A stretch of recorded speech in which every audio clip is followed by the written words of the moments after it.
এই এই চাচা, আপনারা ওনাকে যাইতে বলেন, আপনারা যাইতে বলেন।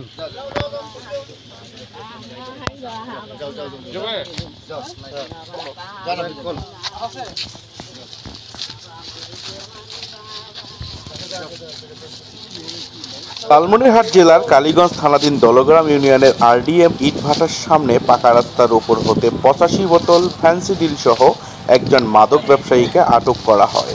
26 বছর বয়সী মাদক ব্যবসায়ী মোহাম্মদ মমিন কালীগঞ্জ থানার দামোদ্দার গ্রামের বাসিন্দা। সে বহুদিন যাবৎ লালমনিরহাট জেলা সহ বিভিন্ন অঞ্চলে মাদক ব্যবসা করে আসতেছিল। গোপন সূত্রের ভিত্তিতে তার উপর সর্বক্ষণিক নজরদারি এর মাধ্যমে র্যাব 13 রং। তোমার নাম কি? জোরে বলো। মোমিন বাসা? গ্রামের নাম?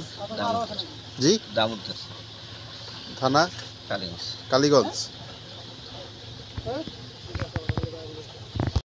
চৌকস অভিযানিক দল মাদক ব্যবসায়ীকে শনাক্ত করতে সক্ষম হয়। মাদক ব্যবসায়ীকে লালমনিরহাট জেলার কালীগঞ্জ থানায় হস্তান্তর করা হয়েছে। প্রাথমিক জিজ্ঞাসাবাদে গ্রেপ্তারকৃত আসামি স্বীকার করে যে দীর্ঘদিন যাবৎ সে লালমনিরহাট এবং পাশের জেলাগুলোতে অবৈধ মাদক ব্যবসা করে আসতেছিল।